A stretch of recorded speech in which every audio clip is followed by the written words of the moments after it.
How to show or hide the status bar and the navigation bar in the split screen view on your Samsung Galaxy S24 series. First, tap on the home button to return back to the home screen. Then on the home screen, swipe down at the top, and from the quick settings panel, tap on the settings icon. Next, in the settings page, we scroll down. Then in here, tap on advanced features, and then we go down and tap on multi-window. Next, tap on full screen in split screen view.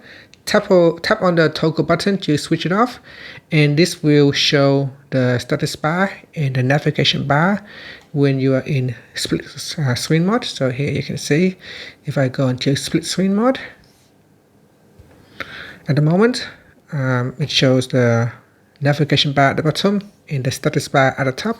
If I switch this on, it will hide the navigation bar and the status bar. So if I switch it off now, take a look at the bottom and the top. It will show the navigation bar and the status bar.